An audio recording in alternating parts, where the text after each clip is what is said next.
Alors la question que tu me poses, c'est, mais comment se fait-il que si la raison pour laquelle on respecte les usages ou des semi-usages de deuil pendant la longue période du Homer, si c'est à cause de la mort des élèves de Rabbi Akiva, comment se fait-il que simplement parce qu'il y a eu la mort d'un autre tzaddik qui s'appelle Rabbi Shimon Bar Yochai et que la mortalité, dit-on, s'est achevée à cause de cela, donc tout d'un coup on enlève toutes les règles de deuil.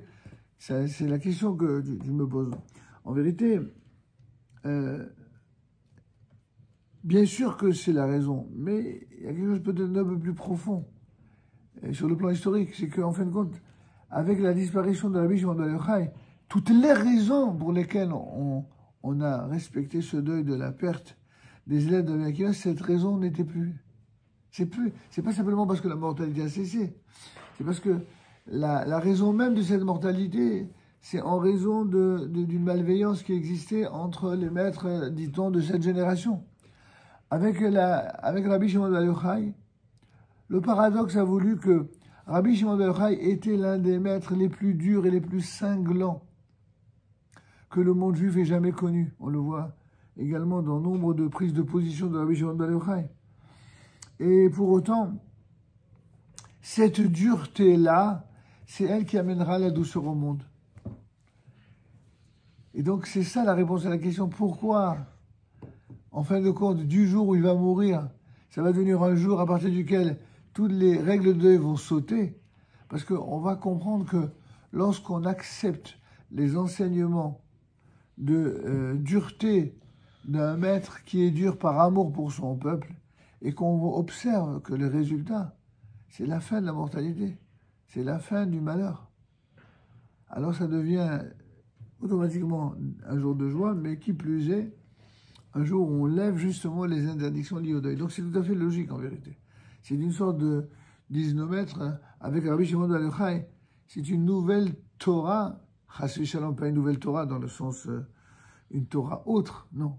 C'est une Torah qui est rehaussée à un niveau, qui est révélée à un niveau beaucoup plus élevé. On peut dire grosso modo que traditionnellement on dit que dans la Torah il y a 4 niveaux de compréhension. Le Pshat, le Remez, le Drash et le Sod. D'accord ? Le sens obvi du texte, ensuite le sens allégorique, l'interprétation, et enfin, le Sod, c'est le secret. Il y a toujours eu des dimensions secrètes dans la Torah, sauf qu'elles n'étaient pas révélées.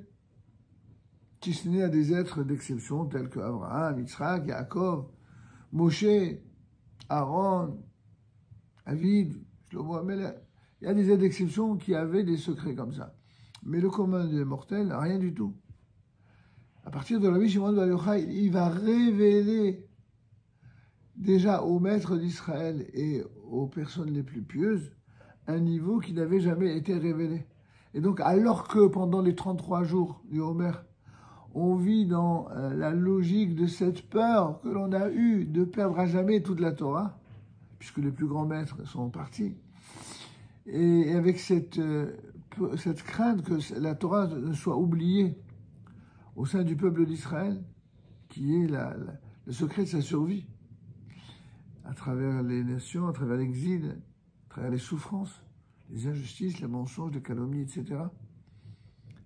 À partir de la Héloula, on voit cette sorte de résurrection. Résurrection de la Torah, résurrection de la nation, résurrection de tout. Et c'est pour ça que c'est un jour de joie. Et c'est effectivement pour cette raison-là que le 33e jour du Homer est un jour de joie qui est celle de la Héloula de Rabbi Shimon Bar Yochai. D'accord ? Merci.